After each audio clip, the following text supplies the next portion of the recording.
શું તમે ક્યારે એવું વિચાર્યું છે કે 277 કે 777 કે પછી અન્ય કોઈ પણ નંબર સિવાય 108 ને જ કેમ એમ્બ્યુલન્સ માટે પસંદ કરવામાં આવ્યું? અને જો અત્યાર સુધી તમે એવું ન વિચાર્યું હોય તો હવે તમને એ વાત જાણવામાં થોડો તો ઇન્ટરેસ્ટ હશે જ. Hello, voice of day digital પર હું છું હિતેશ્રી અને આપણી આજુબાજુ ઘણી બધી એવી વસ્તુઓ છે કે જેના ફેક્ટ્સને આપણે જાણતા જ નથી. અને એવો જ એક સામાન્ય પ્રશ્ન કે એમ્બ્યુલન્સ માટે 108 નંબરને જ કેમ પસંદ કરવામાં આવ્યો? હવે આપણા ભારત દેશમાં કોઈ પણ નામ હોય કે કોઈ પણ નંબર એનું એક ખાસ મહત્વ હોય છે. એટલે 108 જે ઇમરજન્સી નંબર છે એનું માત્ર પૌરાણિક કથાઓમાં જ નહીં પરંતુ મનોવૈજ્ઞાનિક સાથે પણ મૂળ ધરાવે છે. આપણા ભારત દેશમાં કોઈ પણ કટોકટીના સમય માટે 108 એ યોગ્ય ઇમરજન્સી નંબર આપવામાં આવ્યો છે. આ સેવા હાલ ભારતના 18 રાજ્યોમાં છે, જેમ કે મહારાષ્ટ્ર, આંધ્રપ્રદેશ, છત્તીસગઢ, ગોવા, હિમાચલ પ્રદેશ, હરિયાણા, કર્ણાટક, કેરળ અને આપણા ગુજરાત સહિતના બીજા પણ.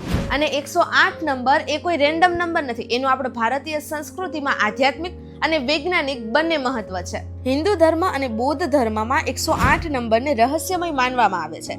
સાધુઓ મંત્ર માટે માળાનો ઉપયોગ કરે છે જેમાં 108 બીટ્સ હોય છે. એક જાપ માટે 108 વાર મંત્ર જાપ કરીને તેને પૂર્ણ કરવામાં આવે છે, જે માળામાં રહેલા 108 પારાઓ દ્વારા માનવામાં આવે છે. ખ્રિસ્તી ધર્મમાં પણ બાઇબલમાં સુધારેલા સંસ્કરણમાં ઇન ટ્રુથ અને ફોરગિવનેસનો ઉપયોગ 108 વખત થયો છે. એટલે જ 108 છે તે ખૂબ જ મહત્વનો નંબર છે. આટલું જ નહીં, આયુર્વેદમાં પણ 108 મર્મ બિંદુઓ છે જે જીવંત પ્રાણી અને જીવન આપવા માટે પૂર્વ શરત છે. લોકો 108 ને ખૂબ જ પવિત્ર માને છે અને કટોકટીના સમય માટે એમ્બ્યુલન્સને પણ 108 નંબર જ આપવામાં આવ્યો છે. મેડિકલ સર્વિસીસ માટે આંકડાઓ વચ્ચે વિચિત્ર સમાનતાની કાનૂની શિસ્ત પણ વિસ્તરેલી છે.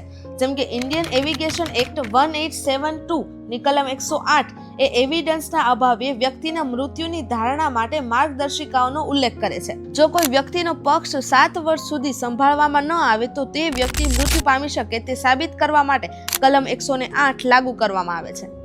એમ્બ્યુલન્સ માટે આપણે અત્યાર સુધી આ બધી વાતો તો જાણી લીધી, પણ હવે તેને એક્સ્ટ્રા અમુક સ્પેશિયલ જે ઇન્ફોર્મેશન છે એ પણ જાણી લઈએ.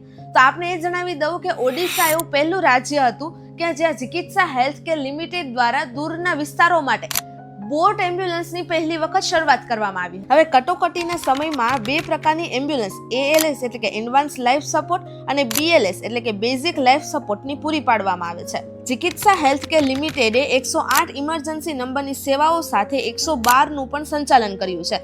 આ ડાયલ 112, 911 મોડેલ જેવા જ મોડેલમાં હોય છે. એટલે કે ફક્ત એક હેલ્પલાઇન નંબર ડાયલ કરીને તમે પોલીસ, આરોગ્ય, અગ્નિશામક અને અન્ય કોઈ પણ સેવાનો સંપર્ક કરી શકો છો. તો આ હતી એ ઇન્ફોર્મેશન કે એમ્બ્યુલન્સને 108 નંબર જ શા માટે આપવામાં આવ્યો. શું આ વિશે તમને અગાઉ માહિતી હતી કે નહીં એ મને કમેન્ટ્સમાં જણાવજો.